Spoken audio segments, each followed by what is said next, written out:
Hey everybody, welcome back for this weekend of Tommy and Jeremy's Weekend Hangouts. Tonight we're going to discuss Point Break, a movie from 1991 that starred Keanu Reeves and Patrick Swayze. I'm Tommy Rowe, and joining with me as always is Jeremy Carlton. What is up?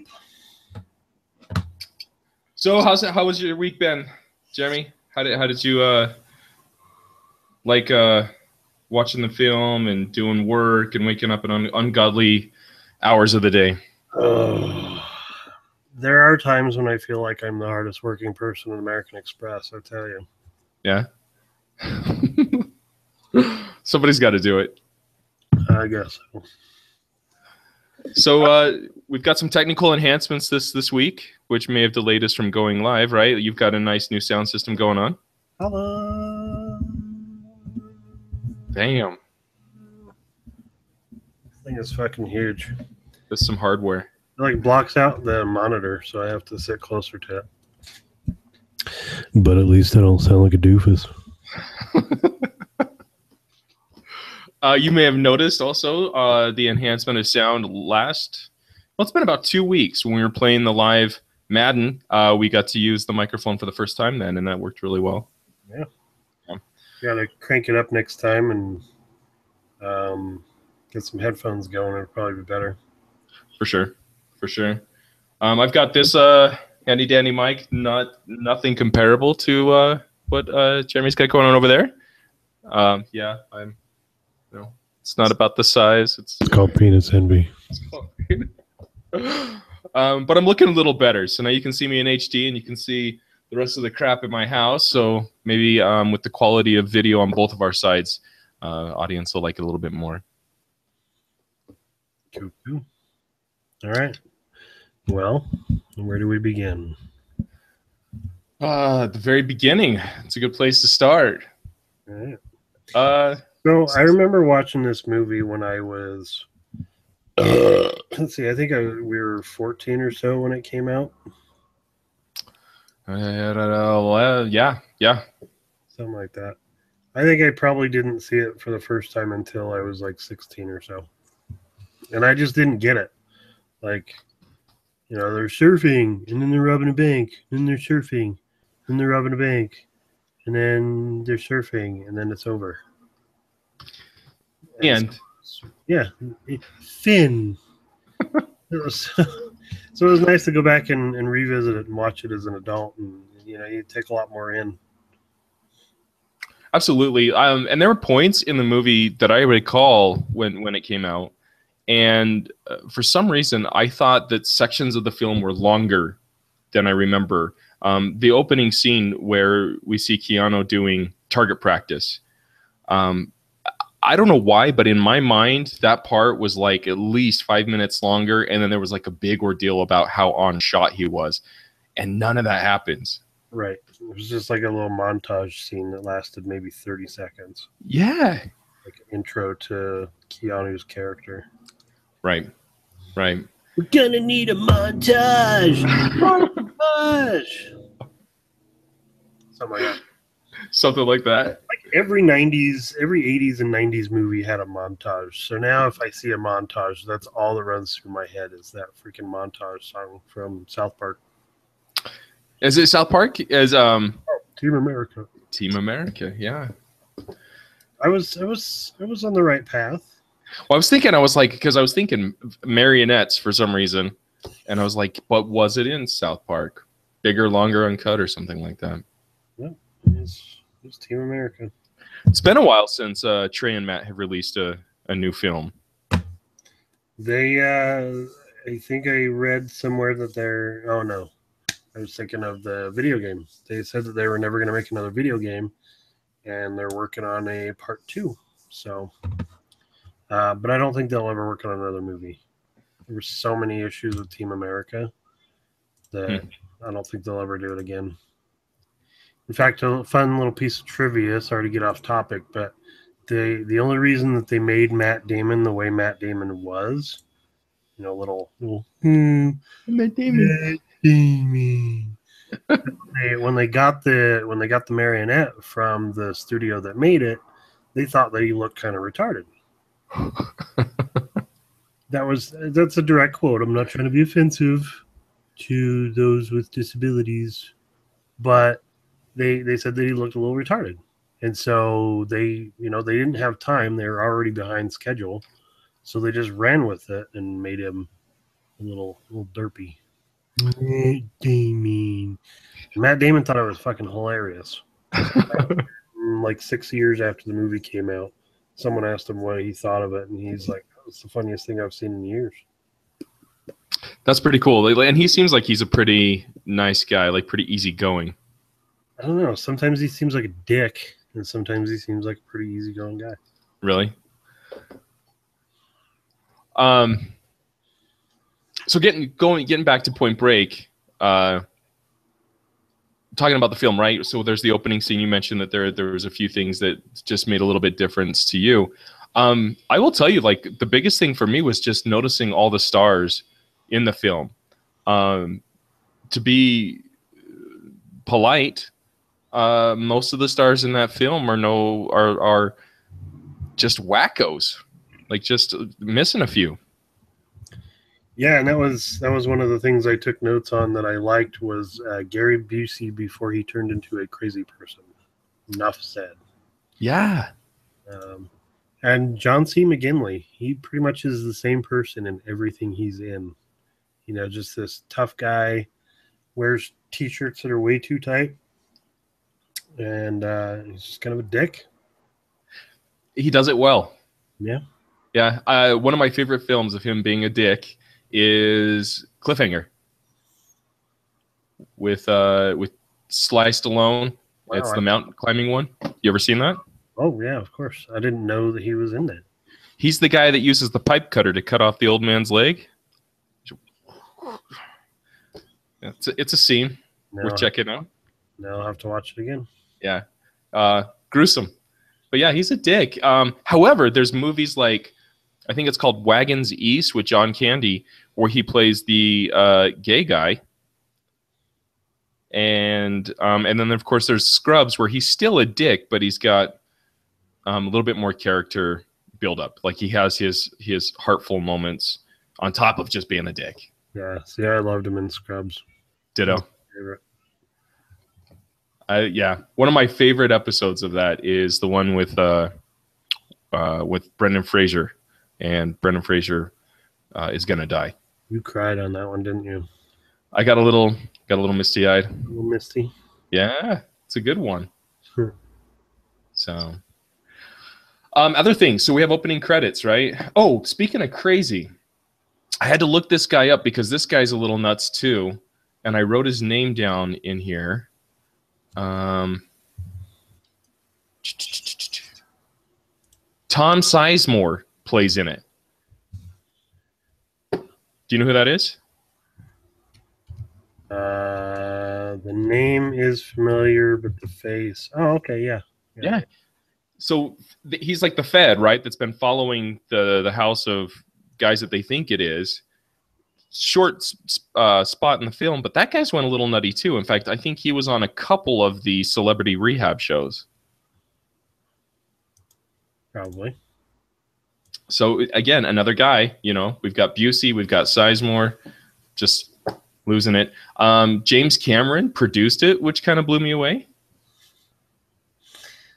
Doesn't seem like a James Cameron type movie. No. So I thought that was kind of cool. Like, I thought, well, you know,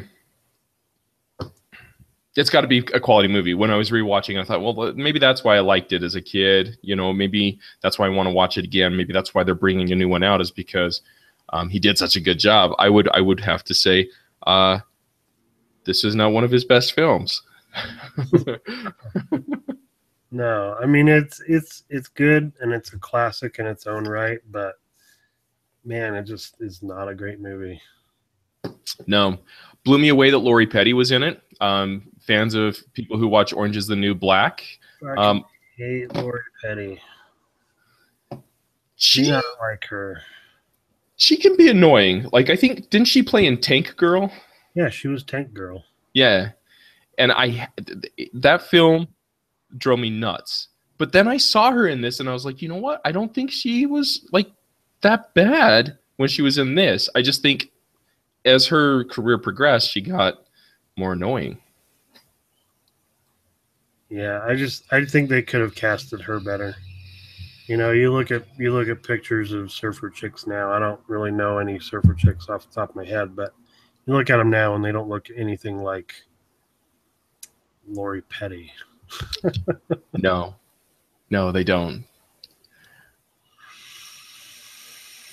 Let me see here. Oh, so some lines that I thought were kind of funny, kind of a throwback to the 90s, maybe just a little reflection from the 80s at the same time is there's a line that John C. McGinley says at the beginning of the film where he says, "You're young, dumb, and full of cum." Thought that was kind of an interesting line.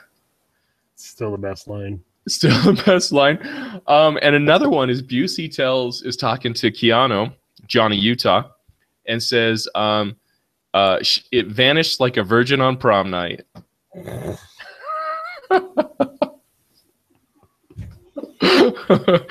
So that's a couple call outs that I had for the film. Yeah. Another thing that I had was a little bit of a, I don't know what you want to call that, like a reflection or a tie back, I guess. But there's a part where Keanu's going in and he meets Lori Petty for the first time. And he's kind of trying to work an angle with her. He figures out something personal about her and tries to leverage that. But he's trying to get into the surf club, into the surf scene. And that scene, for some reason, totally reminded me of Paul Walker in the little diner when he's trying to get in with the car club for Fast and Furious. That's probably where they pulled it from. Yeah. Well, on the diner, I think the diner that they're at in that movie, called Patrick's Roadhouse, sort of a tribute to Patrick Swayze, and he was in the movie Roadhouse like 2 years before that. So, I had seen that too. That's a good find. I was actually hoping to get you on that. That's hell yeah. You get me on trivia. Did you see how many people turned down the role of Johnny Utah? Hell yeah. That movie would have been so different with some of the people that turned it down. Let's see, we've got Matthew Broderick, which no fucking way could I have ever seen Matthew Broderick in that role. He is and always will be Ferris Bueller, and that's about it. You know, anything else that he's in, he's just a crazy person. Johnny Depp, he probably could have pulled it off. Charlie Sheen, Val Kilmer. Mm-hmm. Did you see Willem Dafoe is in there somewhere too? Yeah, Willem Dafoe turned it down. Yeah. A lot of people. I think so. The thing I hate about Keanu is I think that he's a good person to play a surfer. I don't think he's a good person to play an FBI agent who is trying to be a surfer, because he's already got like that, like, whoa, I'm totally surfing, dude. You know, kind of talk about him. Yeah. I've always liked Keanu, but to me he's always just some sort of version of Ted Theodore Logan. Like, no matter what he does, every movie he's in, he's always righteous. You know? He's fucking Ted Theodore Logan. Yeah. In everything except for like well, no, he kind of was in The Matrix too. There were points where he was. Johnny Mnemonic, he wasn't too of that, I guess. Yeah. And what was that one with? Oh, shit. He was also in it with... oh, God damn it. Hang on. Now I gotta go back.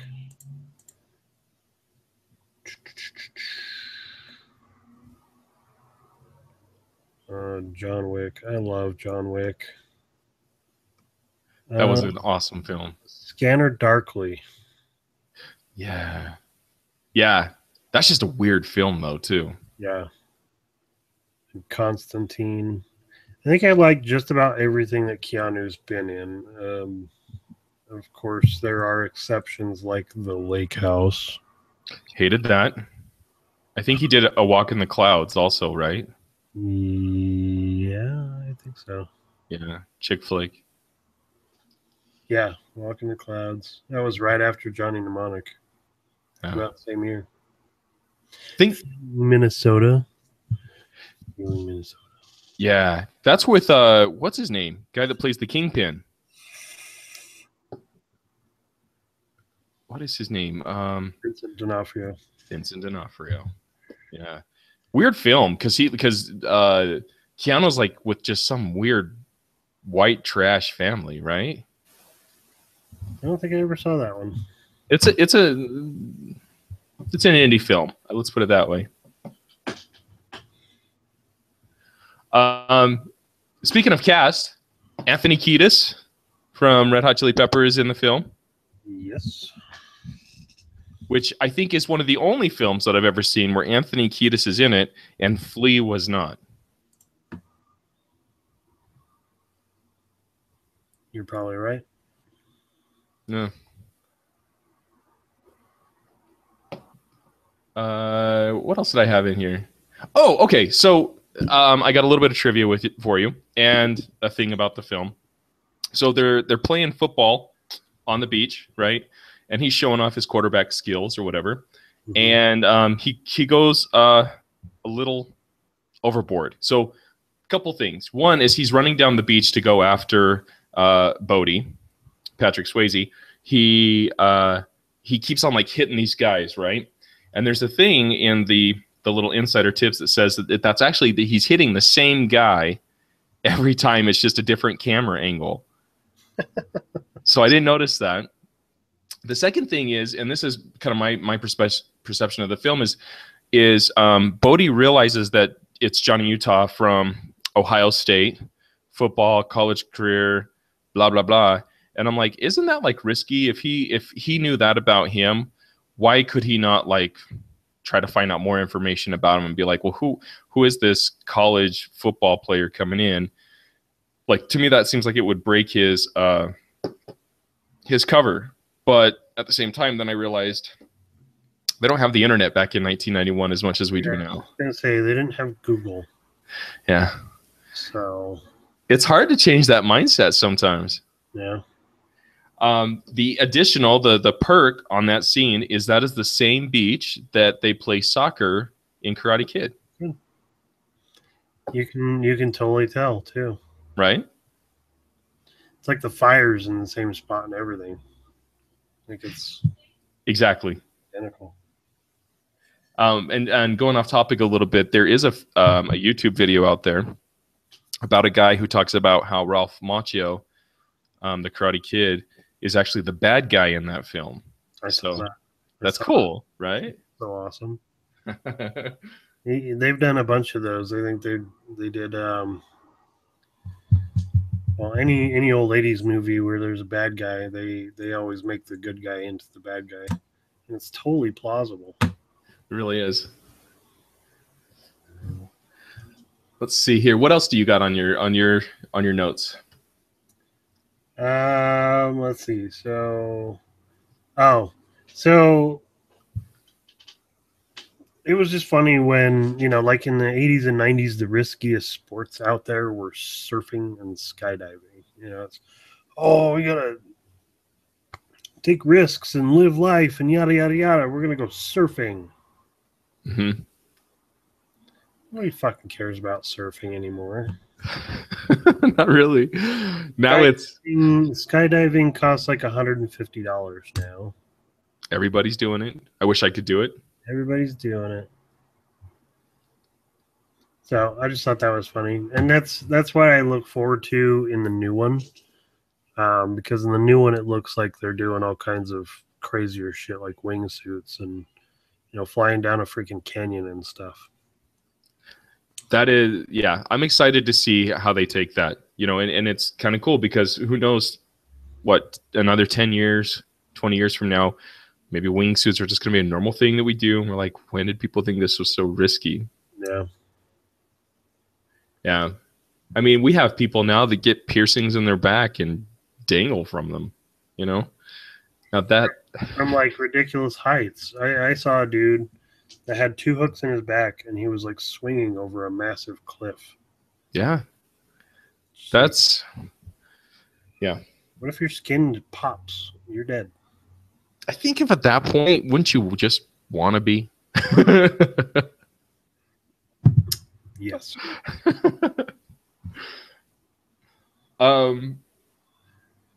Speaking about the new one, so I actually stumbled upon this by accident. You know, his name's Gromit, I think is what they call him, which, according to some of the tips I was reading on IMDb, Gromit is like a word for what they use for someone who's like new to surfing or young. And the youngest kid, that's what his nickname is. So what I found interesting is when I started looking that up, I found out that his name is Bojesse Christopher. And Bojesse Christopher is played in the old one. He's the guy that gets shot in the neck. I think he's actually Patrick Swayze's brother. And he will be playing in the new one as well. He is, yeah, he's like...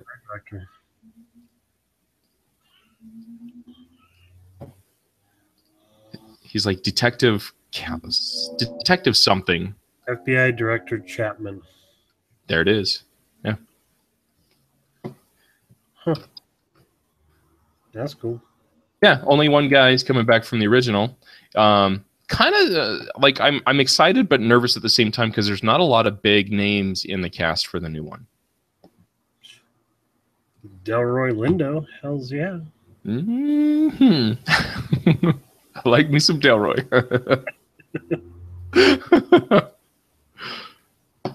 Teresa Palmer, she's been in a bunch of things that I've seen. Is pretty hot. Is she? Yeah. I have to take a look at her. Do you think she's going to be the new love interest? Yeah, probably. Because she's pretty much the only female in the entire cast, it looks like. There's her and Senta Dorothea Kirshner, but she's an FBI agent. So only female in the cast. Got to be then.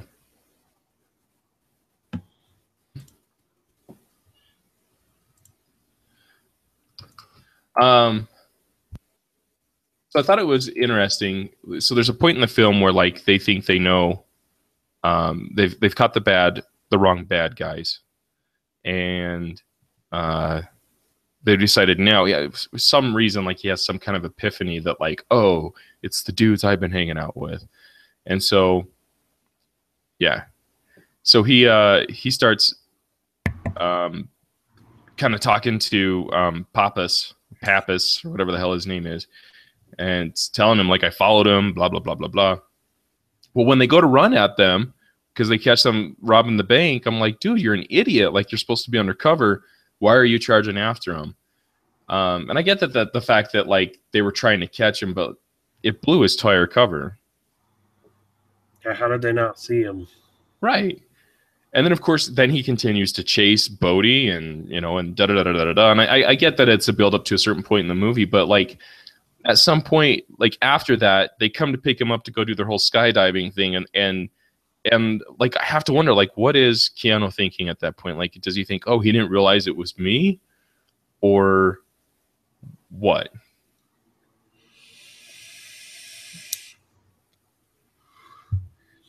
That, my friend, is called a massive plot hole. Yeah. That the only thing I can figure is that that Keanu, or I'm sorry, Patrick Swayze was thinking that Keanu didn't really know it was Patrick Swayze because he didn't know that Keanu was following him or whatever. So he just thinks that Keanu was there and so happened to catch the robbery taking in progress and so went after them. But he still doesn't know it's Bodhi, right? And so he's thinking, oh, I'm just going to pick him up and act like it never happened because he doesn't ever lose the Reagan mask. Yeah, and I guess that's what bugged me about the movie the most was the whole build-up for nothing. You know, he spent all that time building a case, trying to find the group that was robbing all the banks. You know, figured out who it was, jumped out of a fucking plane with no parachute, risked his life to catch Bodhi. And when he finally catches up to him in Hawaii, he just lets him go. He does, but it's with knowing that he's not going to make it. And at first I thought, because that was my thought, was like, oh, he knows he's going to die. Like, no one can survive the impact of those waves, right? Right. That was me trying to cover for it. There was an interview with James Cameron in 1991. It was a commentary on Terminator 2 Judgment Day, and he does actually say Bodhi killed himself at the end of Point Break. Oh, spoiler alert. Spoiler alert. Yeah, but why would you let him? You know, you did all that shit, you risked your life to catch him. Why would you let him go knowing that he's going to die? Knowing that he's going to commit suicide by surfing this big wave? Like, I mean, maybe, I guess the only thing that I can figure out is, you know, maybe he had got him into that whole lifestyle so much that he finally understood the peace and tranquility or whatever behind surfing. You know, the whole idea behind it. And so he was fully bought into it, and he was willing to risk his career over it, I guess. I don't know. I think you're right on with that. I think because if you think about it, when they were robbing the banks, they never went for the vault. It was always just money to get them to the next set of waves or wherever the next waves were going to be. So his whole lifestyle was dedicated to just having the money to do that. And so at the end, when he's telling him, like, this is my life's journey, you know, when they had that party, they talked about like the big wave that happens twice every century or something like that. And so he was like, let him do it. Like, he had been so brought into it. He said he still surfs every day. I think that's what it was. I think you're right on.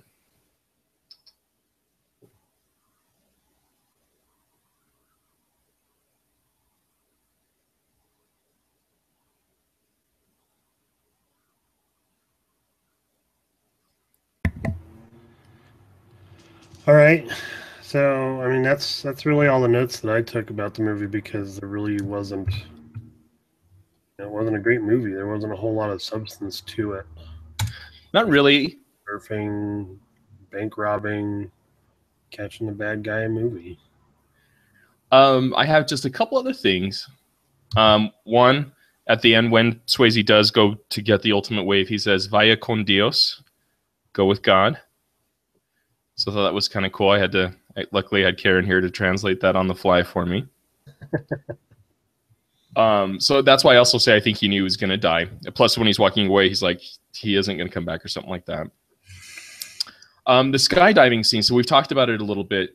This reminded me, like, that's one thing when I was a kid, like, when I saw that scene, I was like, man, I want to do that so bad.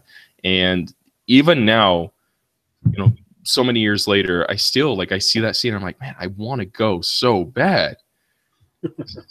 So I thought it was kind of cool. The whole, Karen called out the fact that as they're coming down, right, they're dropping at so many feet, and they have chance to, like, do their little spins and then come and form a circle, which seems to take forever, and then separate and then still go down and then finally pull their chutes.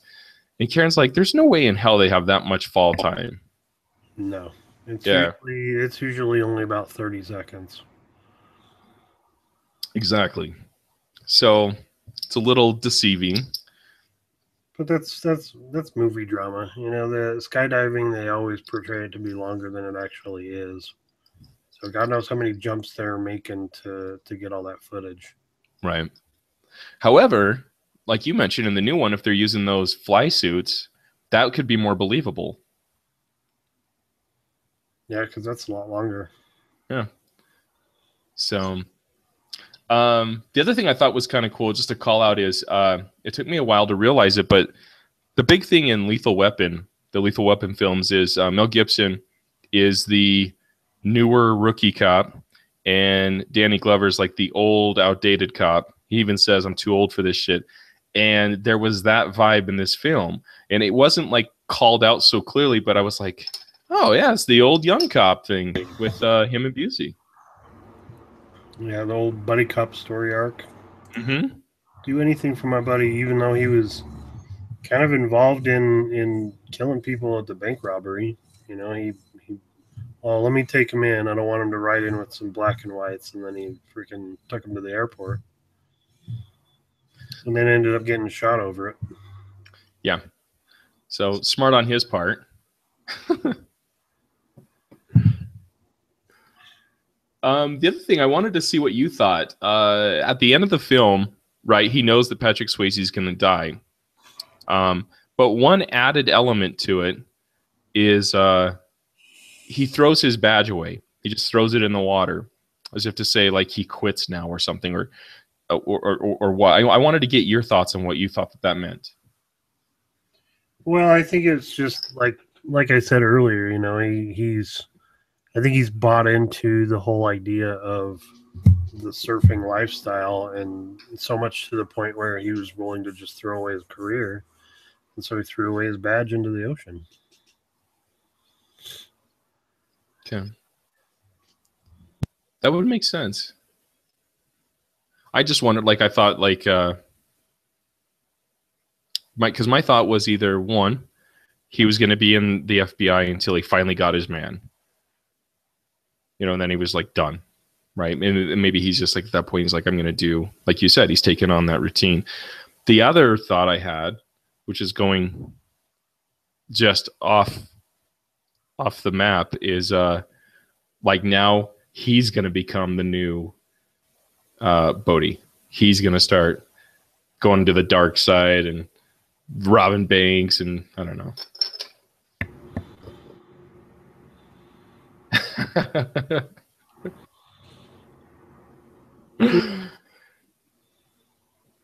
Maybe it's far-fetched, you know. It's kind of a stretch, but maybe. I'm trying to. I'm always thinking, like, could there be a sequel? Is there a way to do it? But God, no. Please don't make a sequel. The only last thing, the last note that I have that I thought was interesting is when Bodhi first meets Johnny Utah. He kind of teases him about his surfboard, and he's like, he says, your board reminds me of a 57 Chevy I used to have. And in the movie Dirty Dancing, Patrick Swayze owns a 57 Chevy.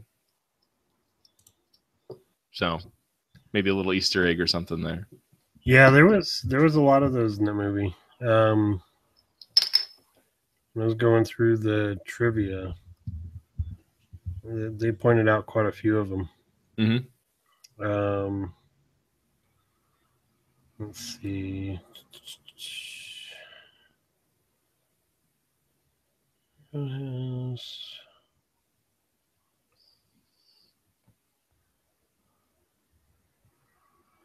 Oh, so going back to him tossing his badge in the water. That was actually a throwback to Dirty Harry. Dirty Harry did that. Oh, Clint Eastwood, right? Yeah. Oh. Why did Clint Eastwood do it? Getting deep, man. I don't know. I don't know. Me neither. I'd have to go ask my dad, because that was his movies back then. Oh, here's a fun fact. Elizabeth Berkley had a small scene in the film. You know, Jesse Spano from Saved by the Bell? Yeah. He had a small scene in the movie, but it was cut out.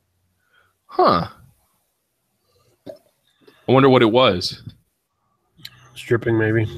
Probably. She's really good. Some pole dancing. Yeah. You got to go with what you're good at.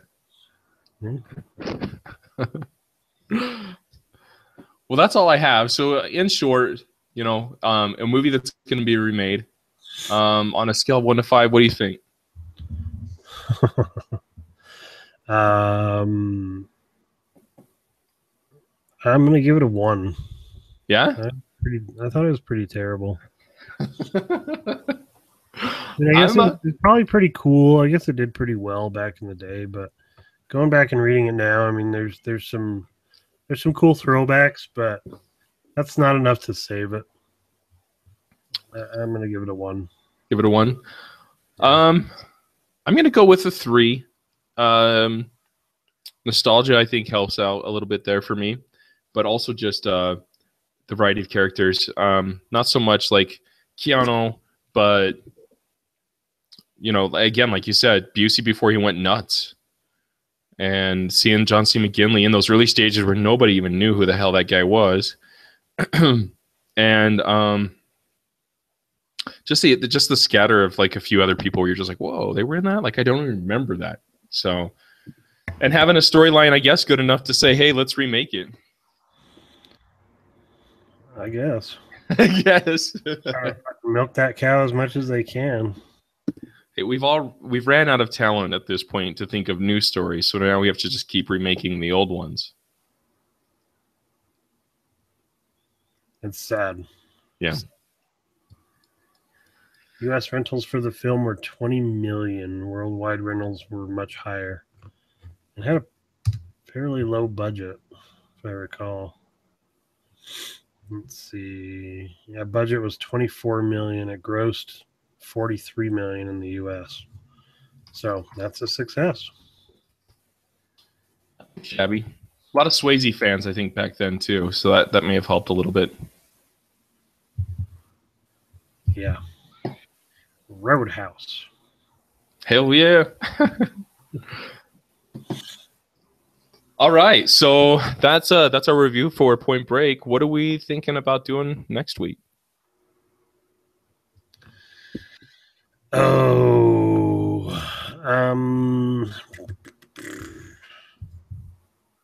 let me take a look at my movie queue real quick. Now I got something in here. Something new.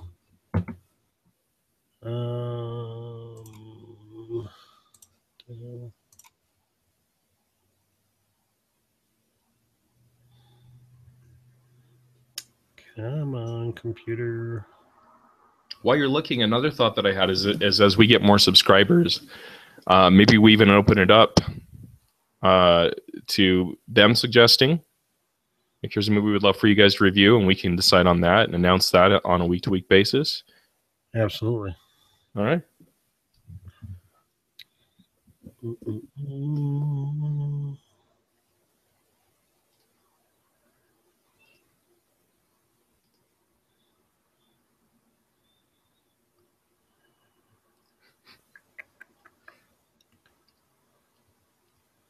What about Southpaw? I think that's coming out on DVD here pretty soon. You know what? Karen has been bugging me to see that. So yeah, I'm in. Okay. So the Jake Gyllenhaal film, right? Yep. Not to ruin it, but I already watched it, and I liked it. Yeah? But I want to go back and rewatch it and really pick it apart. I thought it was good. The wife, Jill, fell asleep like in the first 5 minutes. Mm-hmm. Mostly because she was tired more than anything. But I thought it was good. It had some good callbacks to Rocky a little bit, even though it has nothing to do with Rocky. I mean, how many different ways can you go with a boxing movie? Yeah, is there a montage? No, there's. Wait, is there a montage?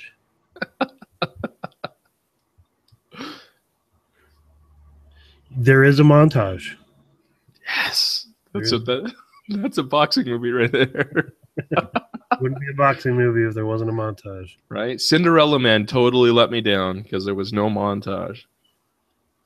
What about what's that one with the? Oh my god, I'm so tired, dude. I can't even think of movies right now. The one that was directed by Clint Eastwood. Oh, with the girl boxer. $1 million something, right? Baby. Yes. I don't think there was. Chick with the man face. God, is that what that is? Hillary Swank. Hillary Swank. That's it. She looks like freaking Caitlyn Jenner.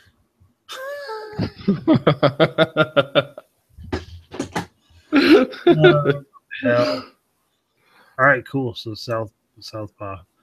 The other thing I'm thinking about is our next drunken gaming. Mm.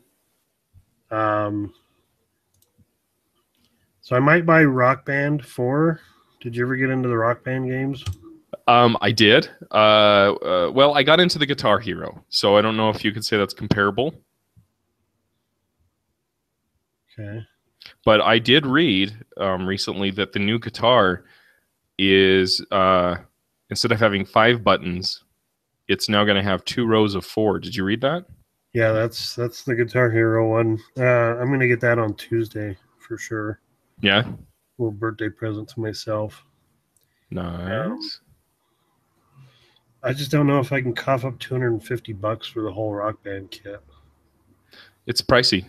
Yeah, I've heard there's a lot of delay in the instruments though. Like you can calibrate it yourself, but it doesn't. It's not as good as the original Rock Band games. That's no good. So I don't know if I want to drop $250 on that. Till at least they figure it out, right? Right. So, so you said that that's the new Guitar Hero. Maybe I haven't heard anything about the new Rock Band. Rock Band's basically the same, but it ships with 65 songs, but you get access to their library of over 1,000 songs. What they haven't clarified is if the access to that library is free or if you still have to pay for it as a DLC. That I don't know. And I can kind of see how Harmonix would probably make you pay for them all. Yeah. But that is the one that you're getting. That's the one that you're going to get for yourself? No, I am definitely going to get Guitar Hero. Okay. So we could look into that. Another thought, we've been kind of throwing around the idea of getting the new Dimensions, Lego Dimensions. And I think that that's a co-play too, where we could do that. And then not only can we videotape ourselves playing it, but attempting to build the items that, yeah, right? Just don't tell my kids that I'm playing that game without them.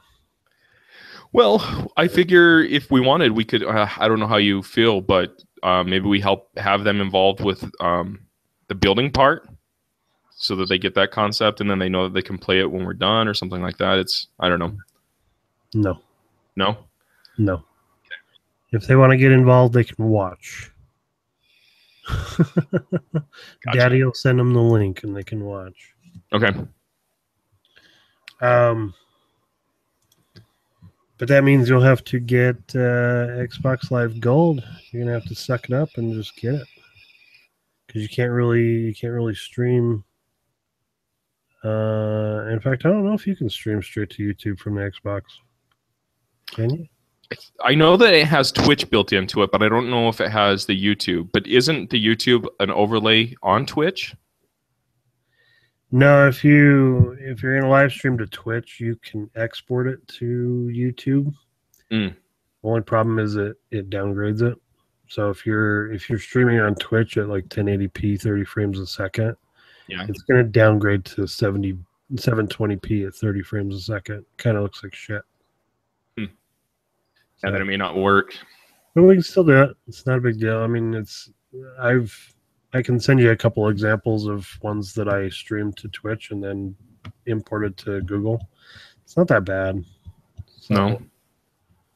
But still, you got to have Xbox Live Gold to stream to Twitch. So I still have my free month card that I could do.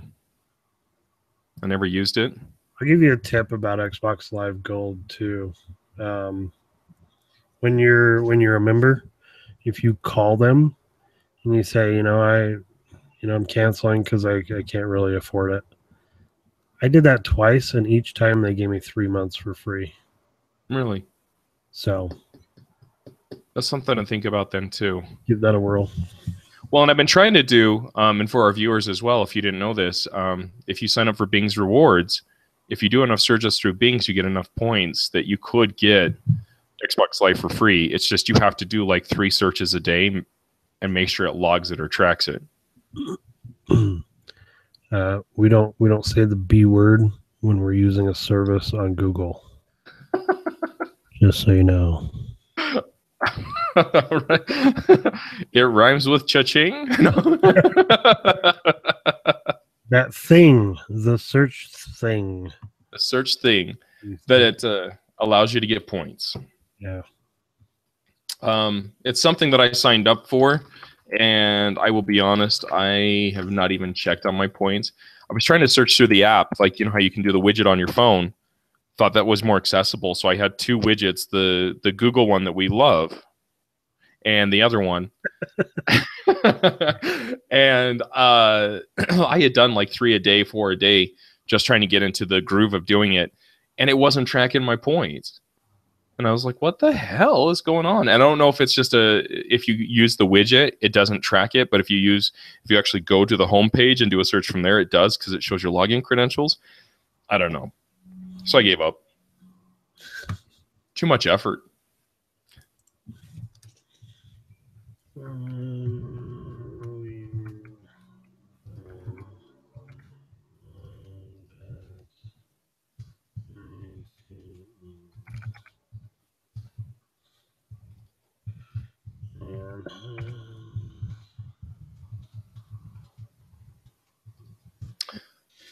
All right. Well, I think that's going to wrap it up for this week's Weekend Hangouts with Tommy and Jeremy. Thanks for watching. Please like, subscribe, and follow us on Google Plus. And we love our fans, especially the brand new ones. We only have 1 follower, and it's probably you, right? It might be. It could be Karen. Could be Karen. Could be. All right. Well, hi, Karen. Hello, Karen. If you do end up subscribing, share us with your friends. Let them know. If there's any feedback, also, we love to hear about it. There's things we can change, things we can add. We're open to getting that. Yes, sir. All right. Well, this is Tommy and Jeremy signing off. Y'all have a good week. Take care, guys.